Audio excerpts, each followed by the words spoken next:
Whole sports all plays. Yeah. Whole sports all plays. Whole sports all plays. 365, we making a plays. You talking the game, get you through the days. We're high in the court, the dime in the lane. Variety topics, living the same. All presentation, sports information. Hitting the airways, taking the nation. All sport, all plays, like working your faces. Grace at the field, so tie the laces. Whole sports all plays.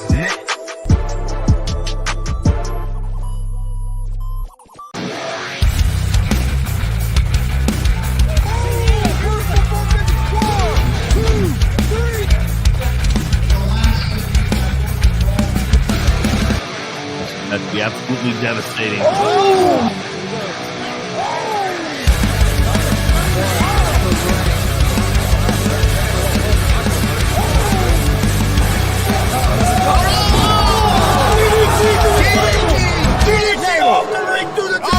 Here, this is Joey Owens' show. They've been trying to get me on this broadcast forever, and this is the worst damn broadcast I've ever been on. So you all can kiss my ass while I win this match.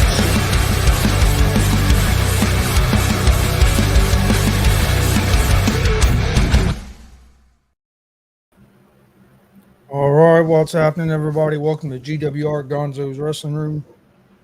Excuse me, Monday, August 26, 2024. I'm Chris Gonzo'S, joined by Tony Gonzo'S, Marcus Fine, and Warren Misery. How's it going, guys? Doing good. Staying cool inside, avoiding that heat.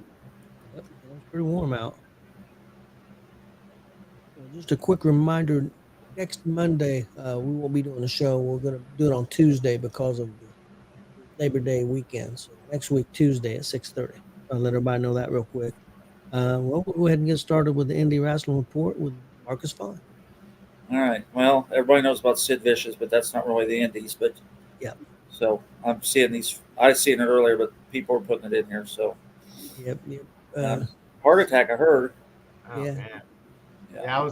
I was actually gonna do a little thing about a moment of silence for my brass knuckles, but I was like, oh, now this popped up. I was like, I'm not gonna. That's a little. I don't want to say poor taste, but not within the realm of chuckles. All right. Well, I'll do the WCWO. If I read off the AACW, Chris and Tony, you want to cover that one? Yeah. And then Warren, you want to do Warrior Pro if I read them off? Yep. Okay. Since we were all everywhere. What's up, Justin Danger? Hope you get to feeling better. I don't know, Justin, if you watched my live feed or not, but we really made fun of you there at the end, so all in fun. Yeah, we got questions. If you watched our feed yesterday, Ward, we about you yesterday. So I didn't watch it yet. I'm a busy man. Got lots of people out there I got to take care of. So hey, Hollywood House, what's up, buddy? Okay, Friday night, WCWO at the Outlaw Arena. Still seeing new faces. It's amazing. PopCon and Comic-Con's 6 months out now, 6 months away. And we're still seeing new people pop in, so that's great news.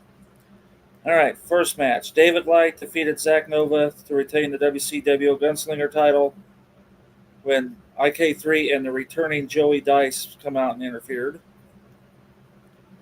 Pogo and Stetson Winners defeated Cameron Cross and Rico Jones. That's right, the Danville, Illinois guys came over Friday night. It was good to see them. Johnny Blaze and Kenneth James defeated Timmy Turner and Hidari. Zay Gates defeated Cecil Cerveza. Brody Bockins defeated Phoenix via DQ after Jackson Morgan interfered in the match. Juan Sanchez defeated IK3. Dirty Sanchez. And main event had Maliko defeat Mike Noble to retain the WCW Outlaw title. I also want to give a shout out to Maliko, who won the UAW championship Saturday at the picnic. A job well done. Friday night, some things got set up for Friday night. Maliko's triple threat is now a four-way. Him, Phoenix, Zay, and Jackson Morgan. Two falls match. Not 2 out of 3 falls, a 2-fall match. The first person that gets a pin wins the territorial title or retains a territorial title. Maliko gets that. The second match, or the second pin, is the Outlaw champion. So I've seen that done in the past. I think that's how Jericho lost his 2 titles years ago when, well, Kurt Angle and I don't know, somebody else, wasn't it? Shawn Michaels or somebody, but I think it was. I mean, I think it was Jericho. Is some of Jericho, Angle, and the one guy they no longer talk about on WWE. okay, that's right. I knew that did so. Okay. Friday night at the Outlaw Arena coming up. It's supposed to be outside. I don't think that's going to happen. It looks like we've got a pretty good storm coming in, but all hardcore, or it's a hardcore night, so it'll be a good night at the Dub on this upcoming Friday. Okay, AACW Summer Meltdown in Sharpsville. Me, Chris, Tony was at that. Kelly was at that. Hobo Jones defeated Cruiser the Bullfrog. You guys want to do that? Or you want me to do it? They ended up Hobo won that match, Right. and Cruiser got pretty upset after the match. I don't know. He was pretty upset and attacked Hobo after the match, and had words with the commissioner. So I don't know what he's had words with the commissioner the last couple of weeks. So we'll see where that goes from there. I kind of had to laugh. He come over there and yelling at Justin Terrell. He says, "What do I have to do to get quality competition?" It's like, well, beat the competition. You got to get first, and then you just got to beat. Yeah, he's just getting too frustrated. That's what we all decided. He needs to. That's what we decided, I guess, discussed. But all right. Juan says David Light and IK3 versus Juan. That's right. Thank you. I got an update here. Here it is. Also, Friday night coming up, David Light and IK3 will take on Juan Sanchez and Zach Miller. So, and I think they did a prelude to that Saturday at the UAW, if I see the pictures right. So, okay. Jensen defeated Paige Jones. Yeah, that was a pretty good match. Like I said, Jensen won. Really liked her working of the crowd. I thought that was very good. So it was a pretty good match. Christian Cash and Zay Gates defeated Mike Noble and Johnny Blaze. That was a really good match. I really like that tag team of Cold Hard Cash. I think they've got a bright future there in Kokomo, AACW, Sharpsville. Hopefully they can take them titles off that nasty bunch of called X. Hopefully. But they I thought they looked good. But both teams looked good. It was a good match. It tied for probably my match of the night, but with another match that we'll get into here in a couple minutes. Well, right now. Brody Watkins defeated Ricky Guns, Hidari, and Jackson Morgan in a fatal 4-way. Yep. Yeah, that was a really good match. Brody looked fantastic. All 4 guys looked really good. Guns give up a lot of size. Took a pretty big beating, but he took it like a man. It was a good match, and I think Brody, with defeating those opponents, I think he should be in my opinion, should be in a line for maybe a title match pretty soon. I agree with that. Preston Riker defeated Jake Elliott. Riker looked very good. That was a strange match. It was with the referee, and then that night was a weird night because wrestlers kept putting their hands on the referees. It was a different night, especially with the refs. But yeah, I'm impressed with Preston. Yeah, I like Preston. I don't even know if I want to read this one. Tanner Kelly and Experiment X defeated Damian DeVille and Travis Southern and are now our new AACW Tag Team Champions. Go X. They did win. There's no doubt about that. Can't take that away from them. Wasn't fair and square. Well, I guess. But anyway, we had a turn there because Called X presented some pictures to of course I can't remember his name. Travis Southern, excuse me. Sorry about that. But yeah, showed pictures to Travis Southern, and he believes now that Damian DeVille was the one to cause his car accident here a few months ago.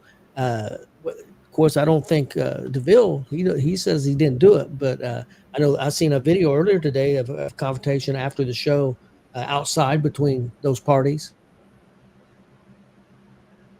Had to be broke up. So, but the main thing is Called X are champions now. And then we have a new AACW heavyweight champion. It's Cody Lee defeated Johnny Crisis, and is now the new AACW heavyweight champion.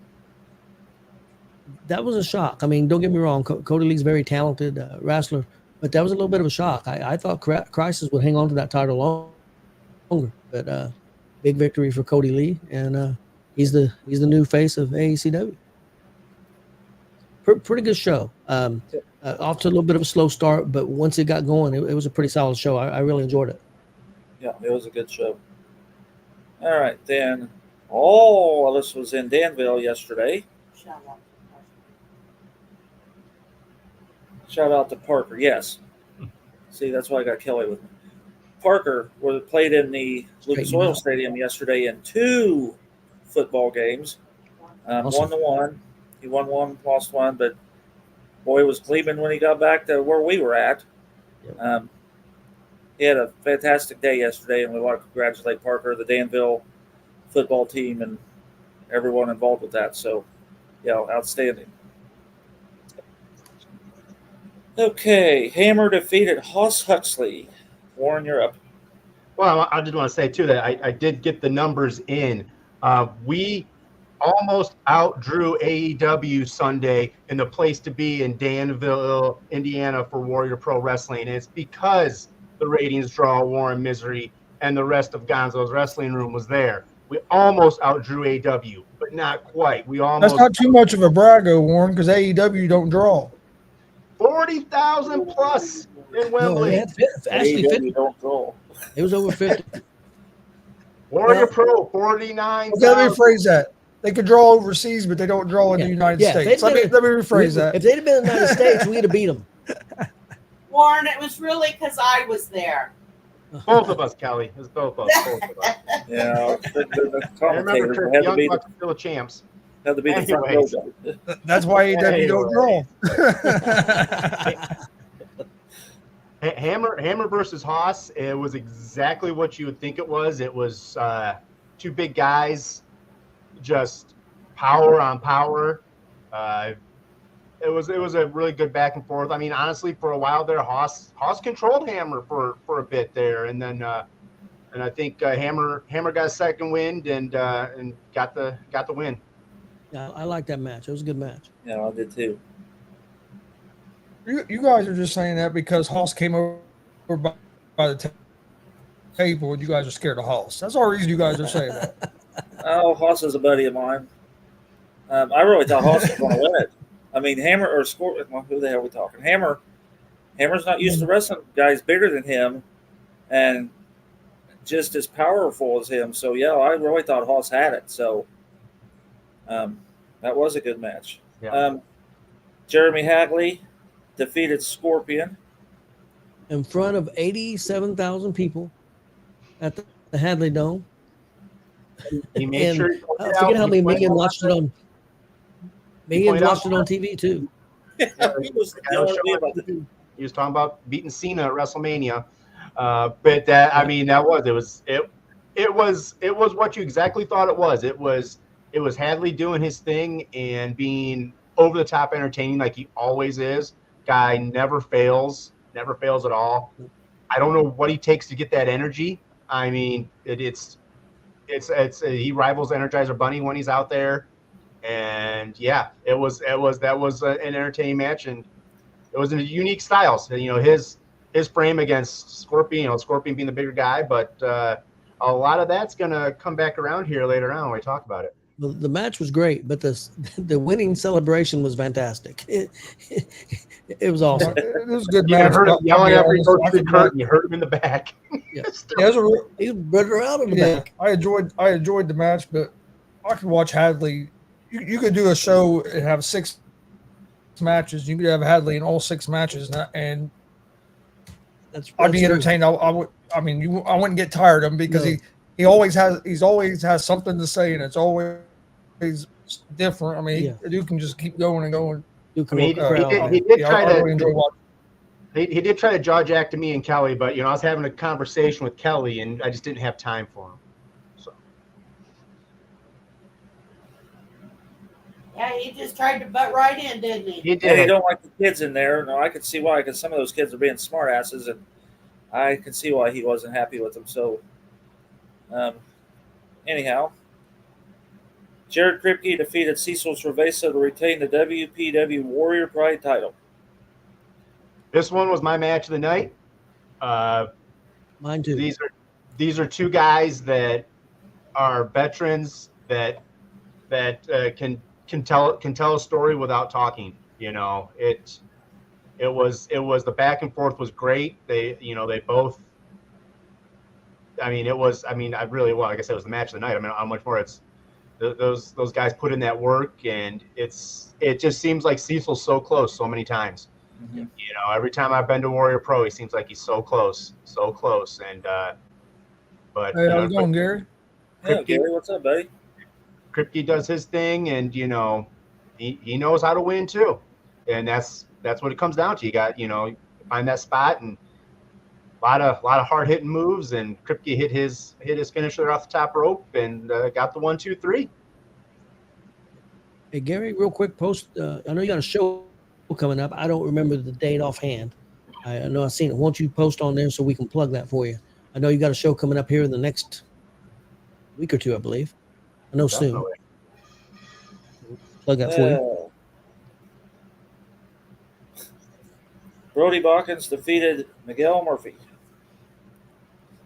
I tell you what, I gotta give Miguel some props, man. He took a hell of a beating and kept coming back. But man, Brody was impressive. But that was an interesting match.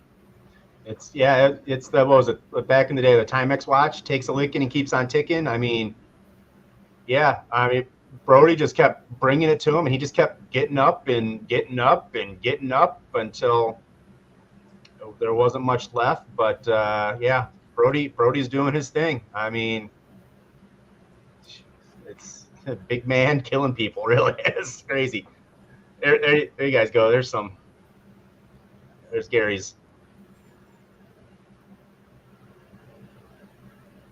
September 13th. Yeah, I saw that the other day. I knew it was coming up. Yeah, I knew it was soon, but I couldn't remember the date. I was thinking the 13th or 14th, but I didn't want to say the wrong date.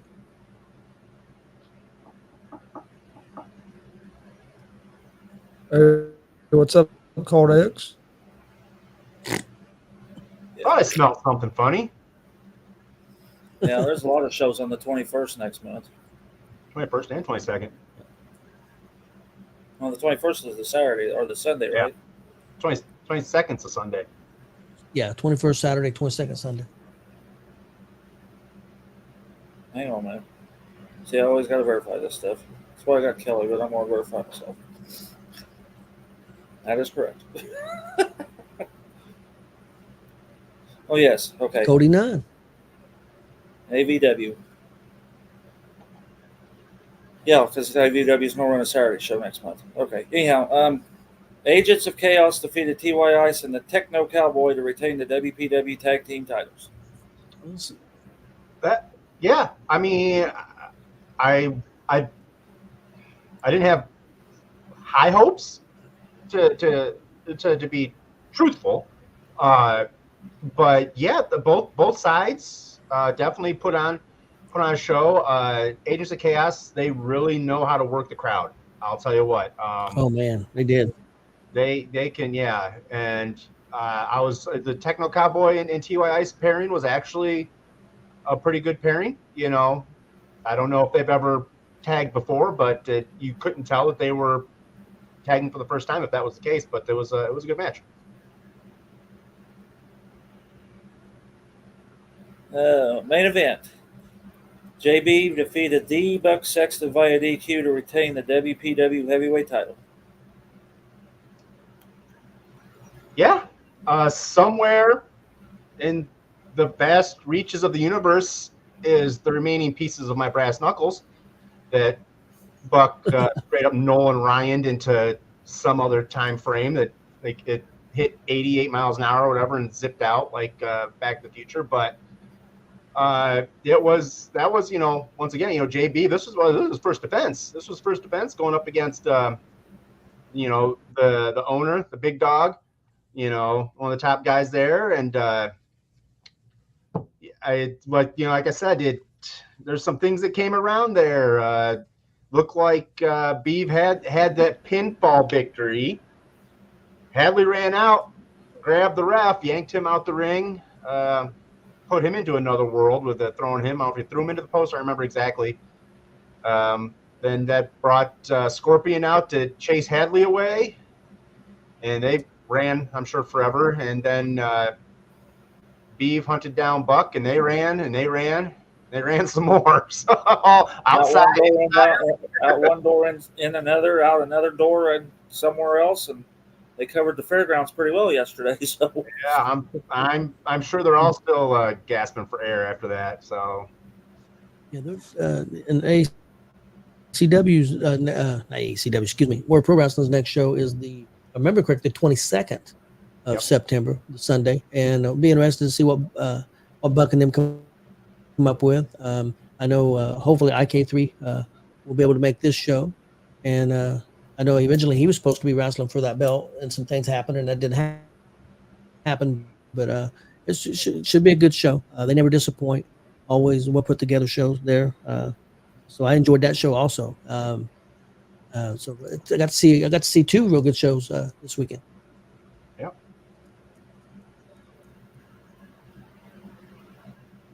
Got anything else, Marcus, for the independents? yeah, let's go ahead and Damien DeVille reminded me. AACW's next show is September 21st.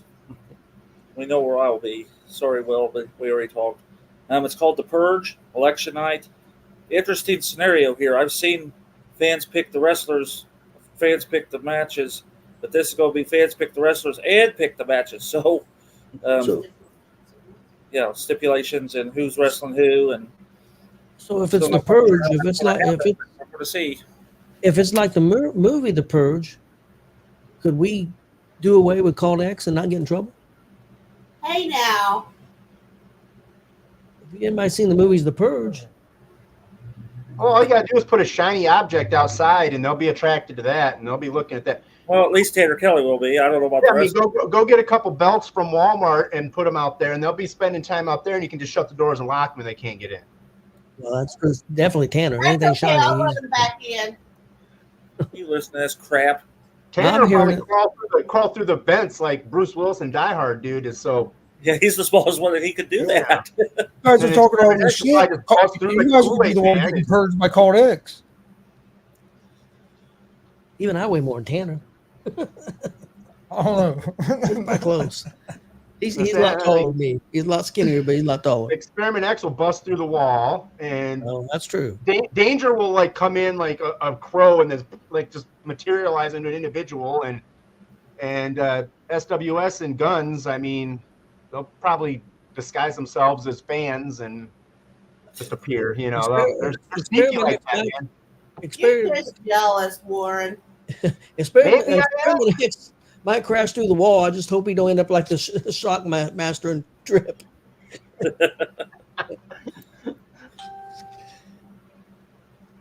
All right, I got to give my matches of the weekend because I had a lot of people hit me up everywhere I was at Saturday, Saturday at Sunday, and I told them they had to tune in tonight to find out. And if I don't give these, I ain't going to hear the end of it. So, let's see. Friday night's match of the night for me was Juan Sanchez defeating IK3. Saturday's my match of the night was Christian Cash and Zay Gates defeating Mike Noble and Johnny Blaze. And my match of the night for Sunday was Jared Kripke and Cecil Cerveza for the Warrior Pride title. I wasn't at the Friday show. That sounded like an awesome match, so I probably would agree with that one too. I was the same way as you, Marcus. The only thing on Saturday, I had a tie. I had the 4-way and the tag match. I couldn't decide between them two. I really like those two matches. And the main event was very good, but I give the other two a slight advantage.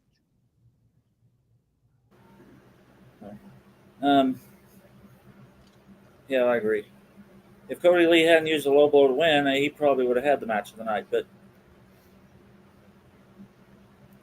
now you got to congratulate Juan Sanchez. We're talking rookie guys who's got – when did Juneteenth happen? Now, well, June, it's in the name. June, July, we're talking 2 months. And, pray for it. But, Walt Sanchez has a win over IK3 and David Light. Zach Nova's got a win over IK3. Mike Noble's like just killing it. He's got a little more time than them guys, but these rookies, again, I cannot brag enough on these guys. They are really. And then Malenko's just a little over a year in the business, and he's knocking it out of the park too. So WCWO, those guys are killing it right now. Well, anything else, Marcus? We're ready to move on to Monday Night Raw. I think that's it. Unless anybody has something else, and they can just type it in and I'll cover it. But that should do it for Independence. So. Okay, well, we'll go ahead and go to Chris. Did you have a match of the night from Kokomo and from Warrior Pro? Warrior Pro, I'd go with Kripke, Cecil, and then I don't know, Kokomo. It's hard for me. I really like the tag team match, but the Fatal 4-Way was good too, and the main event was also I thought was good as well. And once that show got going, man, like I said, started off a little slow, but man, once it got going, it kicked ass. So yeah, Marcus, we forgot about the most important thing from yesterday. Was when our own Tony Gonzalez got in the ring, and all 49,000 people serenaded him happy birthday. Yeah, and then they started Tony, and then we tried to get him to do Pro Wrestling, but we couldn't get him to chant that. But we tried. He didn't run the ropes though. I was a little bummed. I didn't see him do it. I'll go by the last comment on that.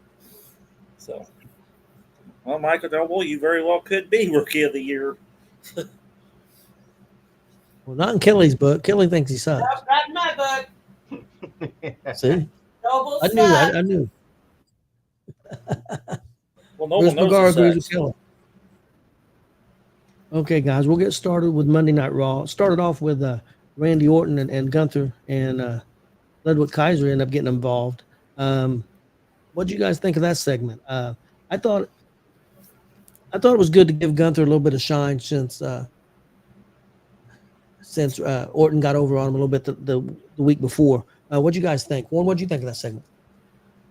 I mean, yeah, it's moving forward the whole setup. So it's setting it up and it's doing its thing. And I don't know if you can ask for more out of it. You know, it'll be good to see where this goes in a week or two here, whenever the bash is there. So. But yeah, it's definitely moving the story along at a good rate. It's coming up this Saturday. I think it's gonna be a killer match. I'm not going to say that the build's been fantastic because I don't think it's been fantastic. I think it's been decent, but I think the match will be really good. Marcus, what do you think of that segment? I was laughing through the segment. I still think it's funny that Gunther calls Randy Orton an underachiever. I think that's funny, but then Randy Orton come back and told him that he better knock it off or he'll have a size 15 boot up his ass all the way on the plane ride. I mean, they're just losing it. Those guys' promos towards each other is just very, very funny. It's like they're trying to one-up each other. But yeah, what is that, Saturday? That's going to be a hell of a match. I don't see Randy winning it, but I could see it being a hell of a match. So, Chris, did you get to see that segment? Yeah. What'd you think? I thought it was good. The last two segments they've had, I thought was good. I think the Ludwig Kaiser guy is underrated. I think Kaiser's going to be a star. I think he's really underrated for what he can do. Yeah, I think they had plans. See another guy from NXT? Yeah, he was from NXT UK and then over the regular NXT also. I think they had plans for him, and he ended up getting his ribs broke when I can't remember, it was a spear from Breaker that did it, and actually got his ribs broke, so he was out for 6-7 weeks. I think he would be a little further along if it wasn't for that injury. Real quick, going back to Orton, I seen an interview with him, and he was on Cody Rhodes' podcast, and while he was off injured, he found Nutella, the chocolate Nutella, and he said he went crazy. He said he was eating 6 or 7 jars a week of that that Nutella. He went crazy. He said, I never even heard of the stuff before. He said, because I don't eat stuff like that. And he said he went crazy. And I know Cody's trying to get him a commercial lined up with Nutella. That was just a side note I thought was kind of interesting. Next up, we had Sheamus against Pete Dunne. I really liked the match. I thought it was really physical, which I like those physical kind of matches. And see what you guys think. Marcus? Well, I got to say, as Ron Simmons would say, damn, that whole thing, I've never seen anybody like feed the opponent's hand through the turnbuckle and beat the shit out of him, and then he ripped it out. And Cecil does this, and I see it other places. Everybody dislocating these fingers on everybody. Oh, that hurts. Seems to be the thing right now, and it's like, shit, that hurts. If you have arthritis, Chris probably understands too. You see people cracking stuff that shouldn't be cracked, and it just hurts like hell, even if you're not the one taking it. But and that bro kick that Sheamus hit was. Oh, he took his damn head off. Yeah, he did, man. It was outstanding, man. It was. I could watch Sheamus too. Another guy you was talking about, Hadley. I think I could watch Sheamus every match too, just because he's so physical. I thought it was good. And speaking of Sheamus, did you see all the partying he was doing back in Ireland over the weekend? Yeah, McAfee drank 20 Guinnesses that day on that show. He went crazy. So and Sheamus was at the bar. He was tending the bar. He was drinking. Well, they said after the show they went to other bars, and Sheamus was behind. Yeah, was behind those bars as well, serving drinks and stuff. And that was entertaining. It was entertaining. Warren, what'd you think of that segment? I've always been sort of I don't want to say closet, but I've always been a fan of Pete Dunne. I've always liked him. You go way back NXT UK when they went to go to crown the first. They did the tournament, and it was him and a mustache guy. I don't remember his name has escaped me right now, but they put on an amazing match. And the joint manipulation thing, he's been doing that for a long time. Oh, for years. It's part of his gimmick, and it even goes back to there's even one of my favorite wrestlers, and unfortunately the guy got in a little bit of blackball trouble, but Marty Scurll used to do the joint manipulation stuff and whatnot. But yeah, I think this is a culmination of what shows you can have great matches with guys that are always around each other. I mean, they were part of their Brawling Brutes. They know each other really well. And then when you get that's what allows you to have those kind of matches where each guy knows their limits and what each guy can take. So they can really go at each other. If they, like Pete Dunne's like, yeah, dude, bro, kick me. Don't be afraid to make contact and, let those things go. And so it was good. I agree. Next up, we had the Wyatt Six. Check out American Made. I love the segment. I love the way it was shot, the way it looked. I love Nikki coming out first, interrupting that women's match. I liked everything about it. I like that they're moving at a slow pace. I love that Howdy attack Gable. I love that segment. I thought it was really well done. I like the way out of nowhere where the Wyatt Six appeared there in the ring, outside the ring there. I really liked it. Warren, what'd you think? I am so glad this is working out for all of them, and I know I've said on all of our other shows when we bring these guys up that these were a lot of guys that and lady that put in their time, that put in their gimmicks, that put in the work, and now they're finally getting a lot of benefit out of this. I mean, I know Nikki held the title for a while, but it was under a very corny character. And, so I'm glad this is all working out and it's all coming in. And I hope it only continues to get better.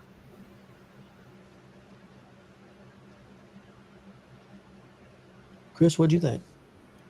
I thought the segment was great. And my only thing, and this, you guys might know why, is like with Uncle Howdy, they call him Uncle Howdy. They don't call him Bo Dallas. Why with the other ones are they going back to their old names? Why don't, if you're going to have him as the Wyatt Six and you're going to have him as the character or whatever, why not use that name instead of going back to like Nikki Cross or Rowan, because like with Bo Dallas, they're not doing that. They're calling him Uncle Howdy even when he attacked. Yeah, Do you see that'd be my only little nitpick is if you're going to have them as characters. I know one was a rabbit, or whatever.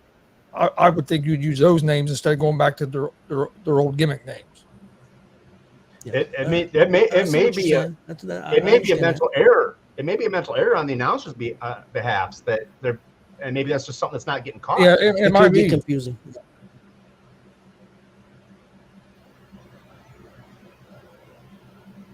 I agree. I disagree with Caldex. I don't think it's going to burn out fast because I think they're moving at a slow pace. I think if they try to move too fast, I think they could burn out. But it's interesting to see where they go with this feud and then who's next. I am curious. Marcus, what do you think of that segment? Well, what I've seen of it, I think the best part was that lady's facial expressions. Again, I don't know my players in this one, but when them lights went down, that noise hit up, and that look of pure fear and scared the shit out of her. The look made that segment work because she literally looked like she was scared to death. So kudos to her. Ivy Nile. Yes. Yeah, she did a very good job. Yeah, because she sold it too. Because I mean, she's a powerhouse of a girl, and to show fear from someone that's ripped like that. Numbers are looking good. Helps sells it. Yeah, I agree. Next up, we had the segment with Drew McIntyre and CM Punk about the strap match. Warren, what'd you think?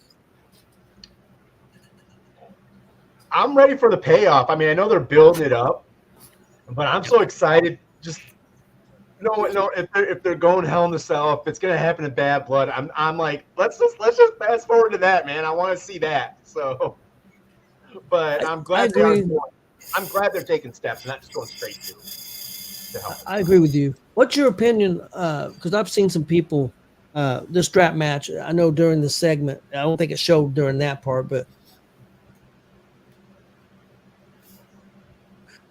Punk said to Drew that he was going to drag him corner to corner. So it sounds like they're going to do the corner to the corner type of match. I like those kind of matches, but I've heard younger people. I watch some podcasts. I watch a lot of podcasts, and all the younger people, oh, that's bullshit. We don't want to see that. We want to see pinfall or submission. We don't want to see the old school. I disagree with that. Of course, I'm 61 years old, so I'm more old school. What do you think about that one? Which would you rather have? I mean, I like the four corner concept because you can create a better match. You can create a little bit more drama. I think a better story.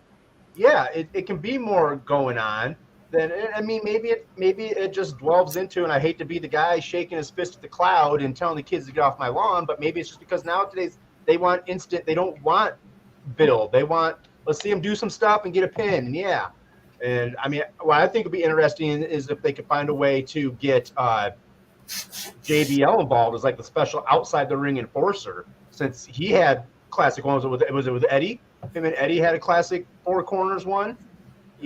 Just to bring in that one special person to be like the outside enforcer to make sure they keep everything in the ring and try to be like the guy that says, "Yep, touch the corner, touch." But I mean, I know he showed up in GCW and raised some hell this past weekend. But yes, he did. to me, if you're not going to do the four corners, why call it a strap match? Just basically, if you're just going to pin them, it's basically just a hardcore match or Extreme Rules match. I mean, if you're going to use a stipulation like that, I think that's what makes the match, is because it's a different way to end. That'd be like having a Hell in the Cell match, but if you climb out of the cage, you win. Yeah. I mean, like an old school cage match. To me, I think even like the dog collar match, I like when it's four corners. When it's the four corners too, instead of a pinfall, because it's basically if you do a pinfall, it's a normal match. You can build such a story with almost getting to that fourth corner, and you can build a lot of drama and emotion that way that you're not going to get in a normal match. And I think that's why you have those kind of stipulations to bring up that drama. What do you think, Marcus? Well, you know how I feel. It needs to be four corners because that's what a strap match is. As Chris said, if you don't do that, then it's not a strap match. It is just a hardcore match with a strap in it. Yeah. So yeah, that's true. It's one thing real quick on that. Yeah, same thing Yeah. with like a bull rope. Real quick on that, because I didn't think the segment was super great. I mean, they went back, but believe it or not, it was the #1 rated segment on Raw last Monday night. Punk and Drew. Punk can still draw, man. Whether people like it or not, he can still draw. I give him credit. Next up, Judgment Day destroyed Damian Priest and Rhea Ripley. What'd you guys think of that segment, Marcus? All I have to say is, come on, leave the damn announce table alone. That is starting to get old. Every single show, they got to attack the announce table. Come on, that's not a big deal anymore. Okay, so now It used to be the Spanish announce table. Now it's just the announce table. It's getting old. It's like, come on, guys, figure something else out. But anyhow, when Liv hit Rhea with the chair, that was pretty solid. I don't know how she could have. That was really legit. I mean, if not, I thought she hit a good. The only criticism I had there, I think she should have been more brutal. I think she should have hit her more with a chair. I think she should have went after that shoulder with a chair. I know they went to the ring post. That would be. I think she should have been more brutal because they were really being brutal with Damien because it was basically 3 or 4 on 1. So I would have liked her to use that chair more. That'd been my. I mean, I liked the segment, but that would be my only criticism. I thought she could have been a little more violent. well, you know what I think she should have done? Well, they had Priest hanging over the rope. Liv's beating the shit out of Rhea. Why didn't they just crack the heads of the two? Instead of taking Rhea to the post, take Rhea's head and the Priest's head. They were like right there. And just crack their heads together. Even do a thing where they would have held the chair up in front of Priest's face, and then could have. Well, that would have been good too. Sell the violence, man. Sell the violence. If you're gonna be that heel, you've gotta sell that violence, man. And then when who was it? Finn Balor that come off the top rope. Yes. You know, I could see how a wrestler could take a frog splash, any of that, but you can't really take some guy coming down and jumping on you with your feet. Yeah. You got better have a good set of abdominal muscles or chest muscles because you can't. There ain't nothing to protect you for that. No matter how big you are. No.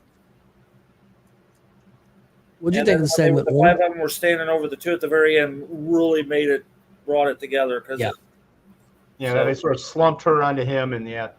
It looked good. I mean, obviously, the numbers game is the thing right now.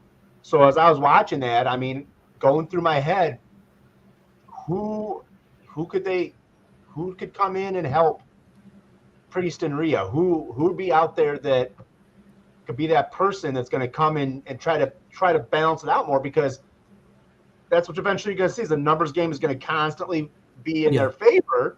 Are they going to play that out, or is there someone that? I don't know. I don't remember exactly everyone that Judgment Day wronged. I don't remember everyone that Priest and Rhea have on their side. So, which to me is awesome storytelling by WWE if they're going to bring in someone to help them out, not knowing. But I think that's sort of a thing is there going to be someone to step up and help them, or are they going to find a way to even it out without anyone? Chris, what'd you think? No, I thought it was good. I thought they looked good when she threw into the ring post. I mean, I thought all the spots looked real good and stuff. So yeah, I thought it was a good segment. Next, Bronson Reed destroys the Miz, and Braun Strowman comes and makes the save because R-Truth called Braun and asked him he called Andre the Giant. That's what he calls him. He don't call him Braun Strowman. He thinks it's Andre the Giant. Called him to go out and help.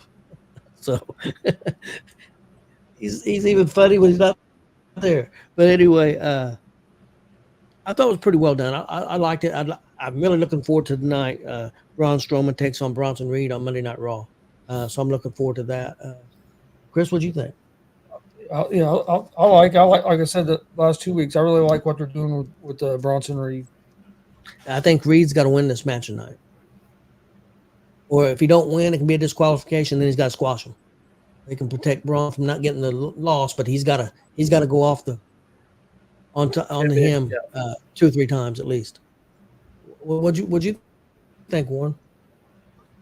I liked it, and like I said, I agree with Chris. I really like where they're going with Bronson Reed. And as I'm watching this one, back of my head, feed me more. I just got that.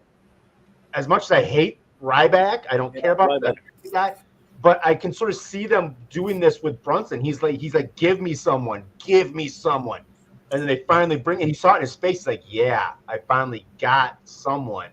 Yeah. And I'm sitting there too, and you guys are going to chuckle a little bit. I'm almost like, man, think of that. Think of Brody Bodkins as that guy that's just going to be sad. I've had enough of this stuff you're throwing me. Give me people. Yep. And he just starts. He'll just take people out until he gets what he wants. That's what really kicked in my head. I don't know if it's just fresh off of seeing him last night. Yep. But that's why I was sort of like, man, that's sort of like, I like that whole concept of a big monster, and they've really built him up like a guy, which is really crazy. Yep. It makes sense. I agree with you, Marcus. What do you think? I loved it. I think the best thing was that Strowman come out, Bronson Reed smiled at him like, yeah, I'll take you. That smile was, I'm ready to take you. It's like, so yeah, I'm looking forward to seeing that match too. Yeah, and you're right. Real quick, you cannot pin Bronson Reed. He has to lose by DQ, or he's got to pin Strowman. He can't, or they'll cheapen him. Yeah, I agree. Real quick, Raw tonight, just a Braun Strowman against Bronson Reed, but also they announced Uncle Howdy against Chad Gable, and that's the main event. So there should be something big happening there because that's going to be the main event match. So that should be good. Real quick, we'll move on to NXT.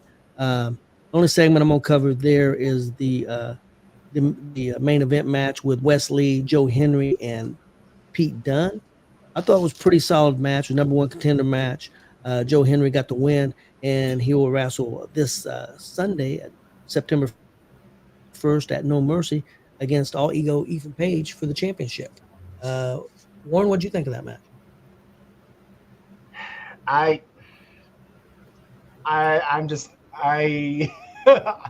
NXT does not need TNA.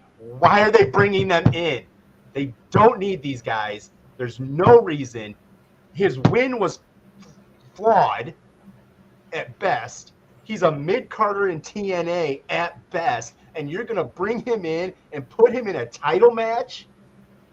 How are the NXT locker room feel that I've said it time and time again, how are they feeling that this guy's coming in, taking shine? And like Pete Dunne even said, he confronted All Ego and said, you've been here for a cup of coffee and you got the belt? I do like this new version of Ethan Page. He is growing on me. I was not a huge fan of it, but I'm hoping that this payoff with TNA is almost done. I don't know who paid what and what money went where, but I think it's just getting started. Shawn Michaels said they're in the early stages. Yeah, I don't know where they're going. I know they're getting tremendous views with Henry. Henry is getting tremendous views for him. And I'll tell you, I mean, I'm not saying I agree with you because I disagree with you. I understand what you're saying. If I'm talent in NXT and you're bringing somebody else in, he's taking my airtime. But I know what Shawn Michaels is going to say.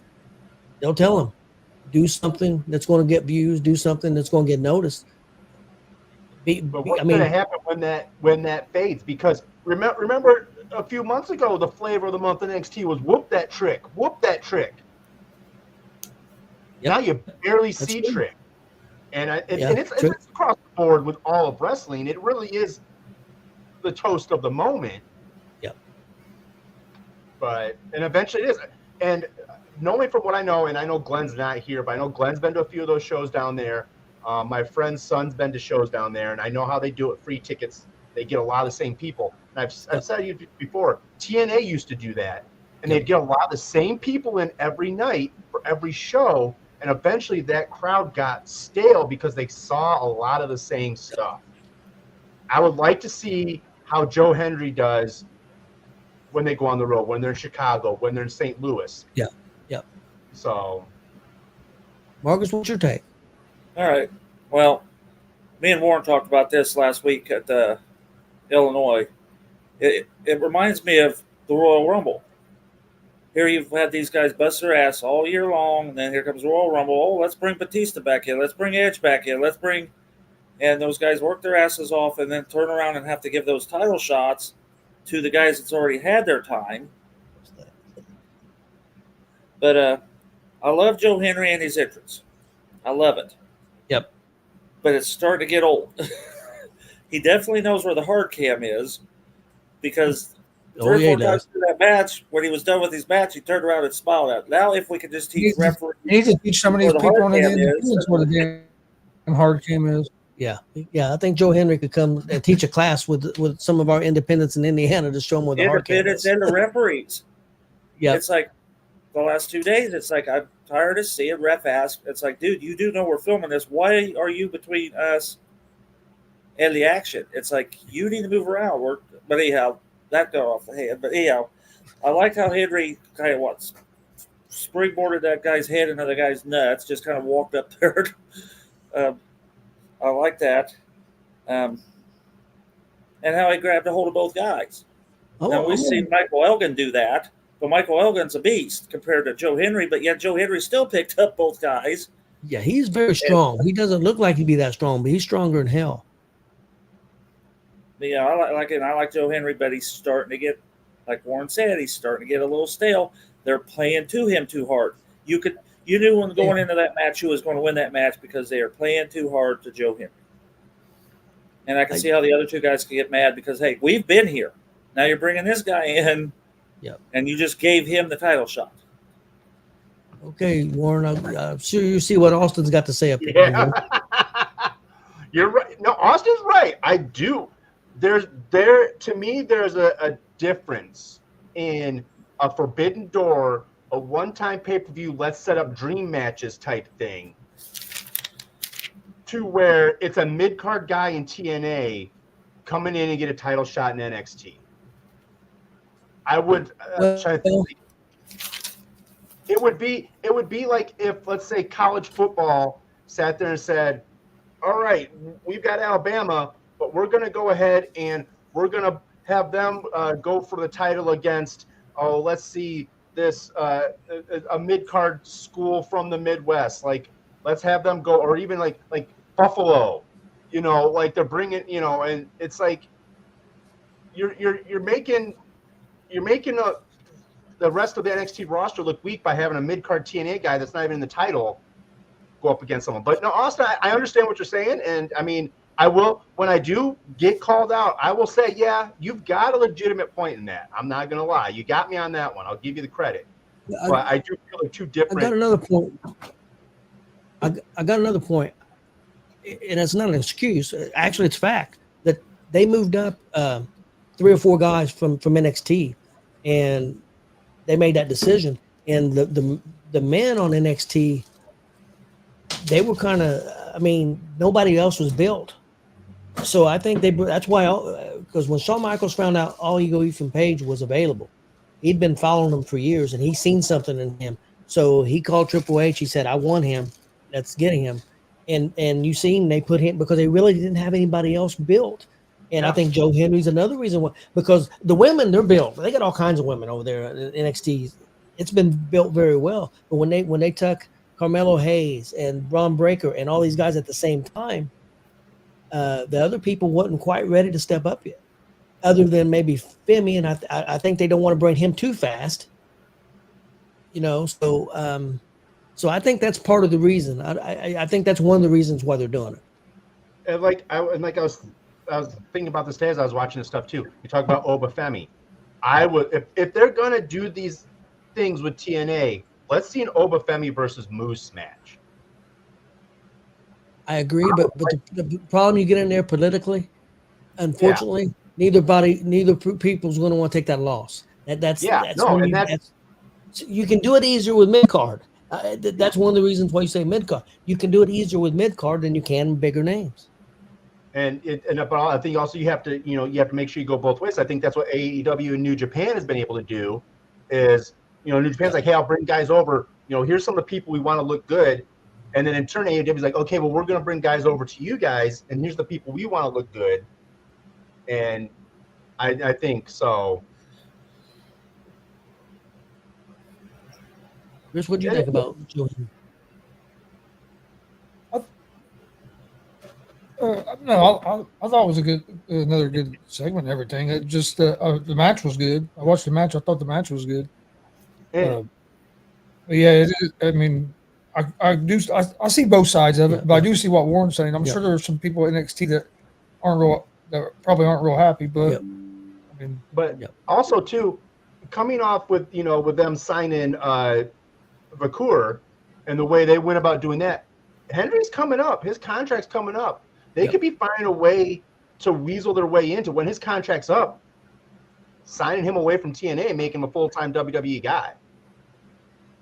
Jordan and Grace contracts up in January. Yeah, I mean they could be. You don't think? So we'll see. Yeah.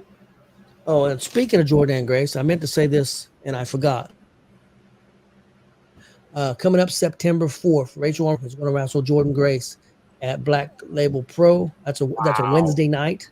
So Rachel Armstrong against Jordan Grace at Black Label Pro. Again, that's Wednesday, September 4th. So big shout out to Rachel. Oh, that's Rachel! A big opportunity. Yeah. I mean, she was number 5 on the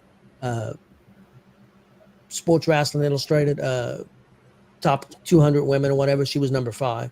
And you can make an argument that she could have been number 1. I mean, you could make that argument. So Rachel's going to get that opportunity. And I think that's awesome. So congratulations to Rachel. And you know what's super cool about this kind of stuff? Anyone that's not normally watches, we've all seen her. I saw her at PopCon. This is why you go to indie events, man. You see these people and you don't know when they're going to make that step and they're going to make that leap. And you could be watching TNA, you could be watching Major League Wrestling, you could be watching NWA, WWE, and then they show up on there and you're like, holy crap, I saw them at a fairground a year ago. And that's what's so super cool. And like I said, that's why I continue to push this indie stuff. Well, it's like Billy Stark. We see Billy Stark in training. We've known Billy Stark in training, and now look at her.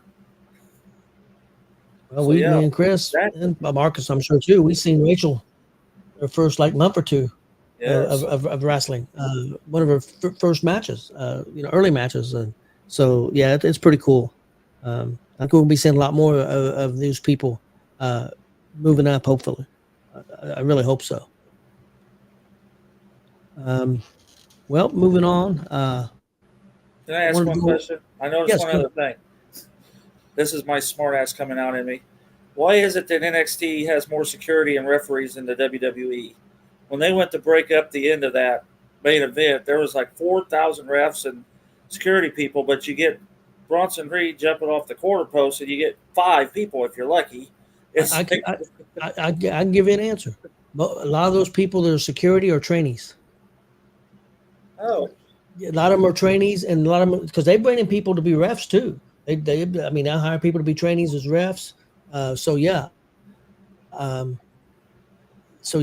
of those people, especially security, are referees. Or trainees. I think they could share some of the upper part. Yep. Well, like I said, that was just a smart ass observation. It's like. Okay, next I'm going to move on to All In that happens Sunday over in London. I'll be honest with you, I didn't get to see the show. I watched a lot of podcasts. I found about an hour and 10-minute highlight video that I got to watch. I'm going to go over things real quick, and I know Warren probably got to maybe check out some of the highlights or something, or did some reading. Some of them, Talk a little bit about it. We'll give you my honest opinion from the highlights I've seen. The first match, the 4-way trios ladder match that included 12 people. I'm gonna give you my honest opinion. I thought that was a clusterfuck. I didn't care for it at all. I think that's too many people. 12 people.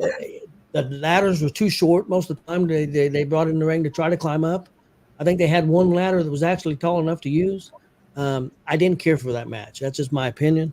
The AEW Women's Championship match I thought was good. Mariah May won that match over Toni Storm. She's the new champ. I thought it was good. Thought it might have been a little long.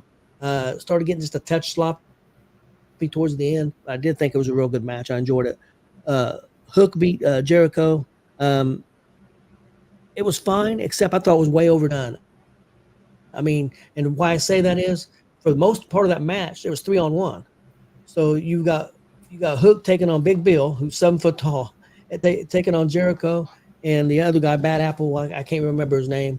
The bounty hunter. I can't think of his name right now. Sorry about that. But basically 3-on-1. It was cool to see Taz come out and get the Taz mission on one of the guys and helped Hook win. So I thought that was a cool moment.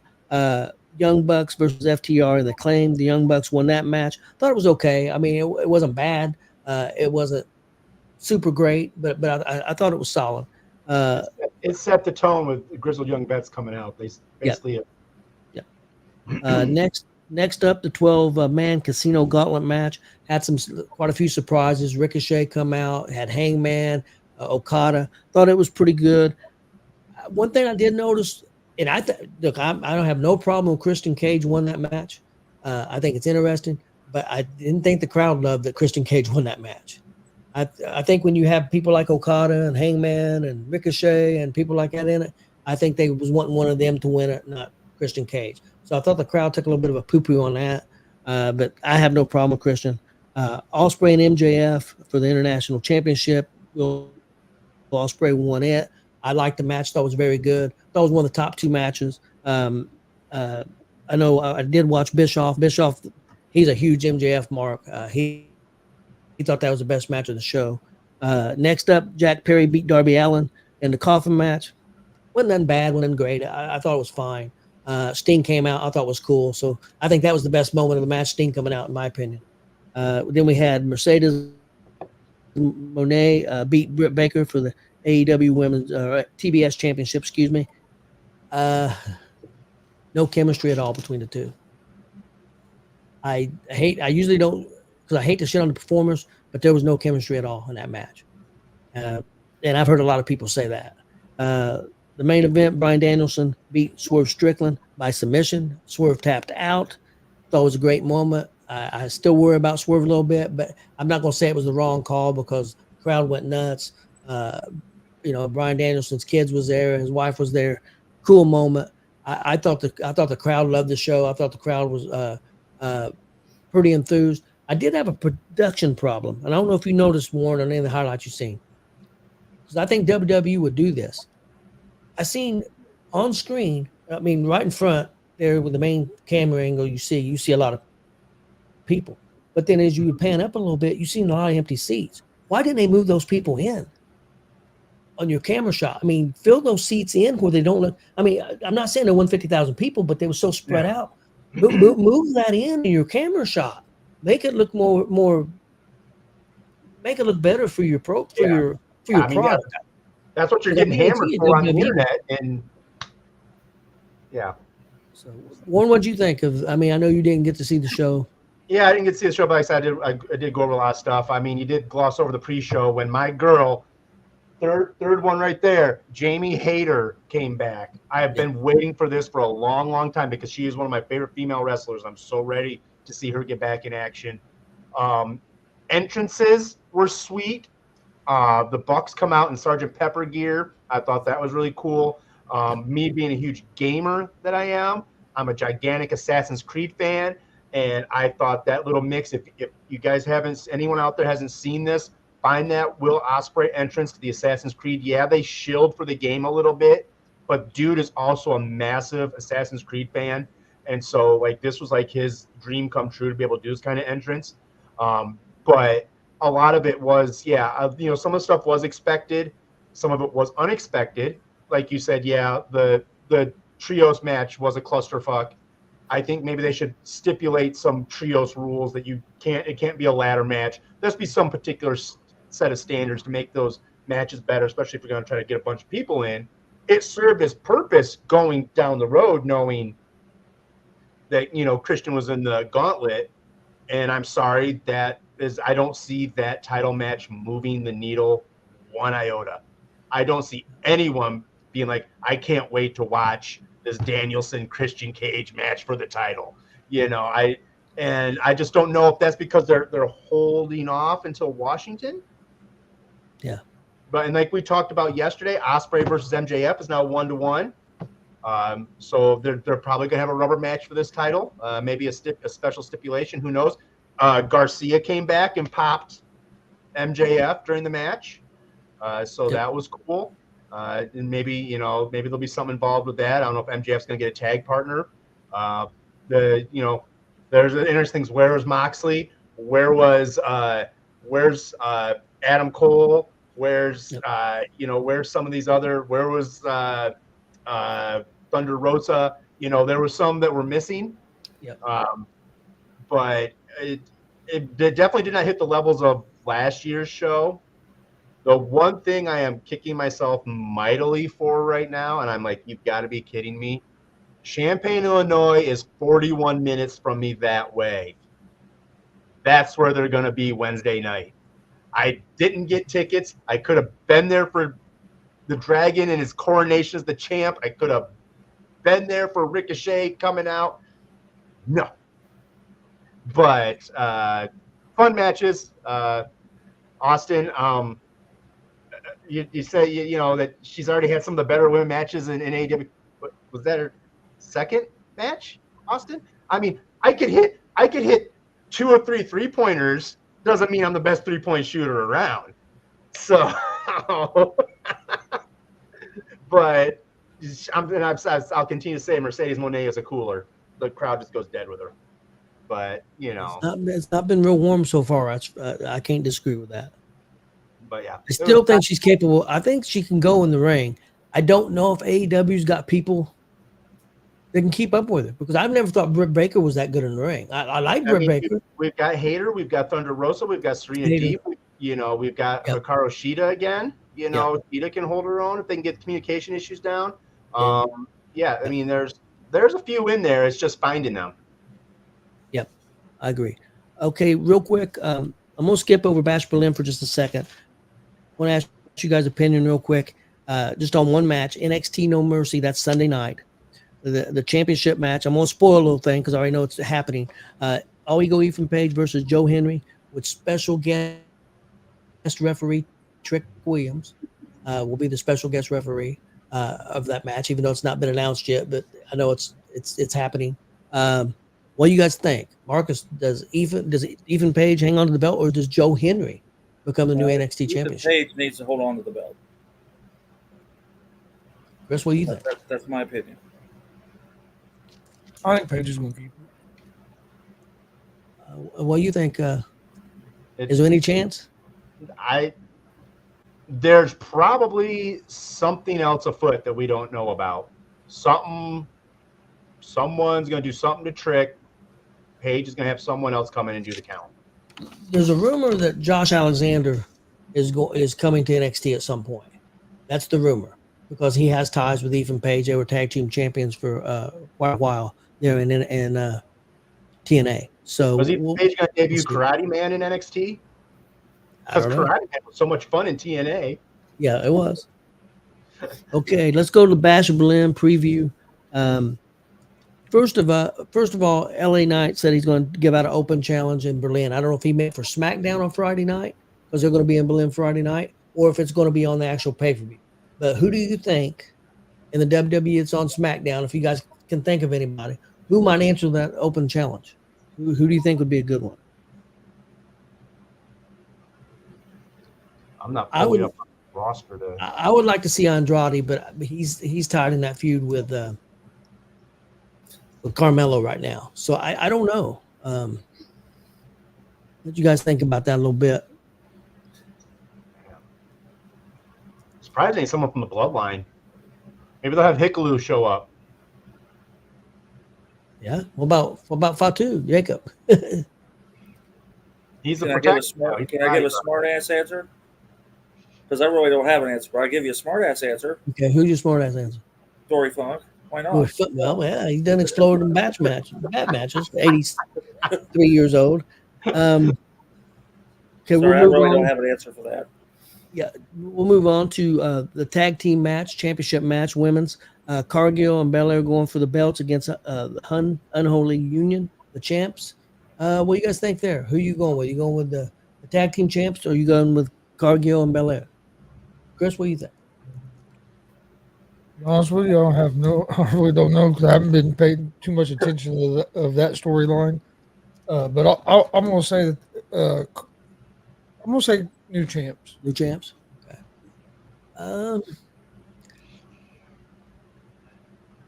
I'm going to say the champs hang on to the belts. Warren, what do you think?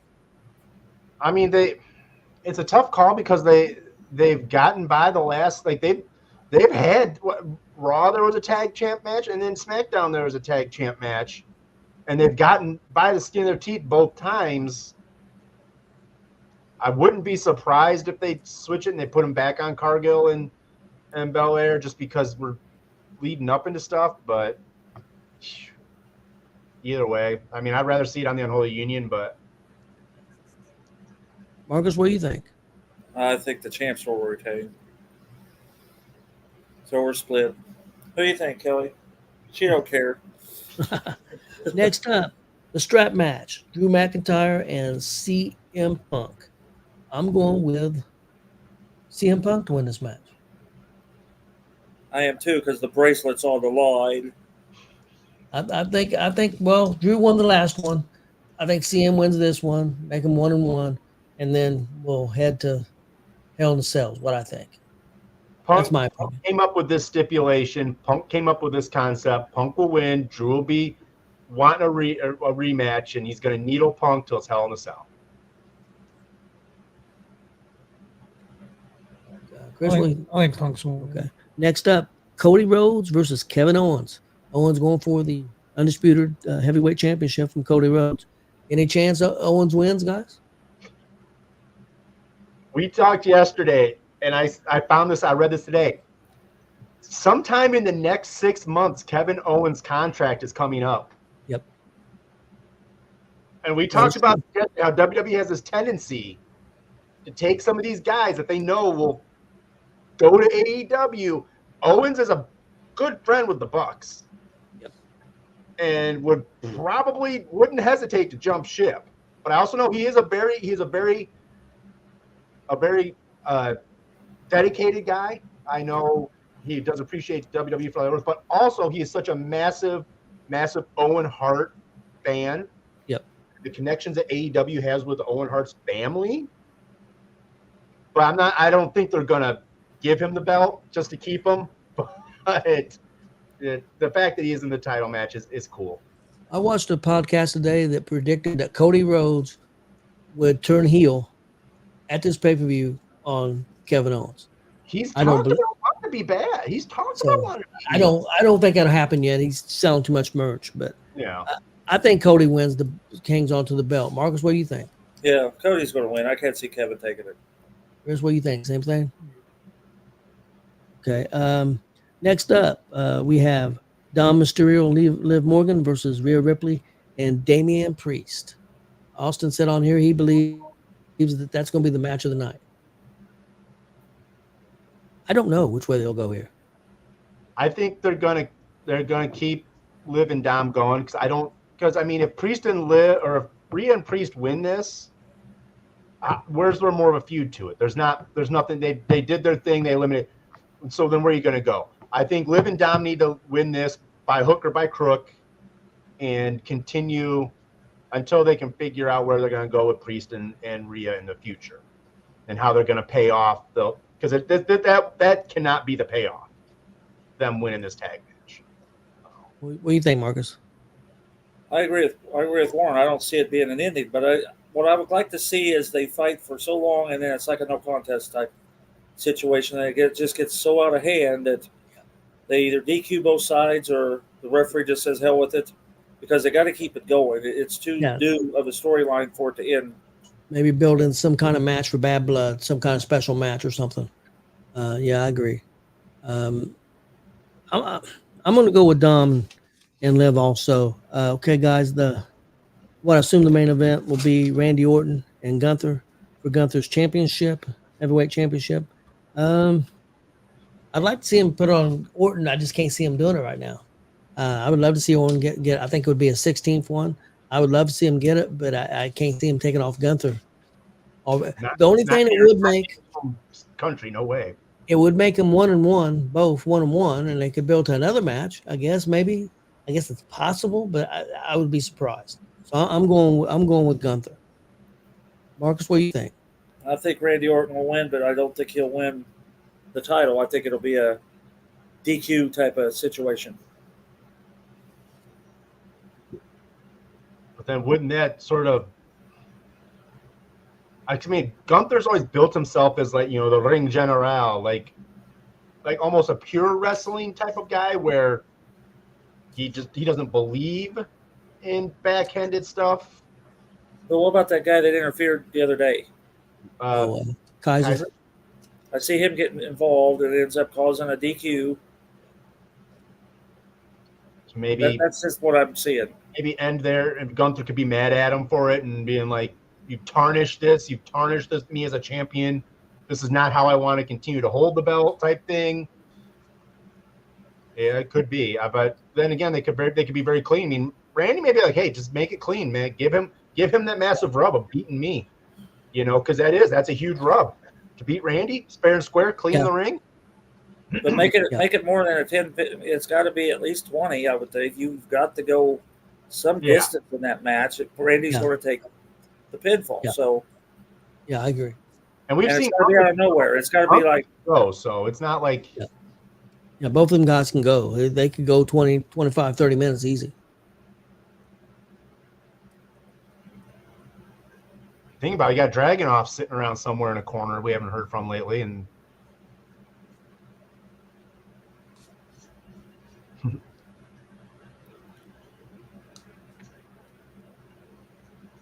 there was I did read an interesting thing today. Did you see the interview Rikishi put out? Yeah, I seen that. He said some interesting stuff regarding Jay. If WWE doesn't start showing him a little respect. I mean, I think it's more posturing. I don't think it's really legit. But he was like, his contract's gonna be up soon, and AEW is an option. Yeah, I don't see it. I don't. But I mean, in a way, he does sort of have a point. He's like, hey, my boy's been doing his thing, and hasn't sniffed a singles title. I mean, yeah. So maybe we'll see with the Intercontinental tournament how that turns out. Well, there's another guy's contract coming up too, around the same time as Owens, and that's Sami Zayn. Yeah, well, because they signed right about the same time. Yeah, they'll be coming up about the same time, so it'll be interesting to see what happens. Okay, guys, that's all I have. You guys got anything? A few shows that I know taking place. Of course, WCW will have their main big end of the month show on Friday. It's supposed to take place out back, but again, I doubt that will happen. And it's called August Anarchy. WCW Goes Hardcore. So again, Malenko's both titles are on the line. David Light and IK3 against Juan and Zach, and I'm not sure where the tag belts are going, if anywhere. So Friday night's a big one. Then on Saturday, WCW's at Paragon for their 100th celebration, and Don Basher, if that's where WCW was born, if I understood right. And it's Paragon's 100th year celebration. Kelly and I went 5 years ago, right? And they got a nice setup and a good crowd. So if you can make it there, bell time's 8 p.m. It's part of their festival, but the bell time for WCW will be 8 p.m. Damn, that's later than usual when they do Paragon. I'm pretty sure that says 8 p.m. because I got that little bubble on there because I had to screenshot that, but no, that's an 8. I'm pretty sure that says 8 p.m. Yeah, they normally run in the afternoon. Yeah. Sun's up high in the sky because I remember the pictures turned out really good that day. Real quick, anybody looking for some wrestling to watch, and it's also free Thursday night. MLW has a show. It's called Summer of the Beast. It'll be on at, if I remember correctly, I think it's 7 p.m. It's free on YouTube. You'll recognize a lot of the people on that show. If they put on some pretty good show. So MLW Thursday night, 7 p.m. live on YouTube. I just go to their YouTube channel, and it's free. Also, now this is not free, but Friday night TNA has a pay-per-view, Emergence. It's going to feature Josh Alexander against Nick Nemeth, formerly Dolph Ziggler, in a 1 hour Iron Man match. So that should be cool. And then, of course, Saturday, Bash of Berlin on Peacock at 1 p.m. And then Sunday night, back on Peacock, NXT, No Mercy, and that's at 8 p.m. So a lot of wrestling, a lot of it free, especially if we got Peacock. I mean, you might be paying a little bit of money. Some places are free, but and the YouTube for MLW. So there'll be a lot of wrestling. I just want to say, Chad, remember that show back in the day was the lady who was looking in the fake mirror with the kids? I see so-and-so, so-and-so, and so-and-so. I just want to take some time here. Thanks, Justin Danger, David Kraft, the Buck Sexton, Mike Noble, unfortunately, Colt X, Kelly, like always, Billy Buzz, seriously, Bruce McGar, Mike Noble. Who else we got in here as I'm scrolling down? Let's see, Daniel Fuel, and Austin, you guys, all of you guys, thanks so much. Zachary Engel, thank you guys so much for all your comments, calling me out like Austin did, and being part of this. I'm Gary Emmett, Hollywood House has been for a little bit. I'm still new into this and getting used to with all you guys. I'm still getting to know a lot of you people out there too, and so this has been super fun so far. You guys keep coming with this stuff, man. This is what fuels us. So without you guys, this would just be 4 guys on a camera talking wrestling. So, but thank you guys. I want to answer Billy Buzz real quick. I am not having any matches, Billy Buzz. I'll answer your question. And I had a few people over the weekend come up to me and say, think they're offending me when they heel on me. Like, no, heel on me. No. That's part of it. If I'm doing commentary, you walk up to the commentary table and start running smack, do it. That's part of the game. Do it. I agree. We're having a lot of fun, guys. So we appreciate you guys being part of it. We're going to be debuting a new segment here in a couple of weeks. We'll tell you more about that next Tuesday. I think it'll be a lot of fun and be interesting. So watch out for that. Hey, looky there. There's referee Luigi at the chat. Luigi? He just put he's going to put the best referee out there. I know what he's going to put, but see, he can only pay for the. Well, so he probably does in the comments. he probably ran out of letters. He probably don't know how to. Good to see you, Shannon. Talking about Luigi. Okay, guys. Well, I think that's it for tonight, and appreciate everybody watching and participating. Please hit that subscribe button on YouTube at Gonzo's Sports Room. Excuse me. Like and follow Facebook, Twitch, X, Instagram, all at Gonzo's Sports Room as well. And we'll see you guys on Tuesday next week.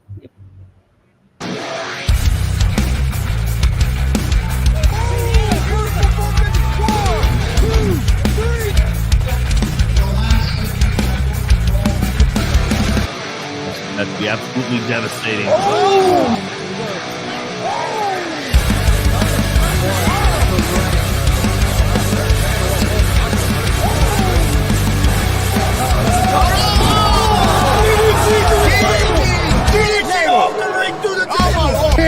This is Joey Owens' show. They've been trying to get me on this broadcast forever, and this is the worst damn broadcast I've ever been on. So you all can kiss my ass while I win this match.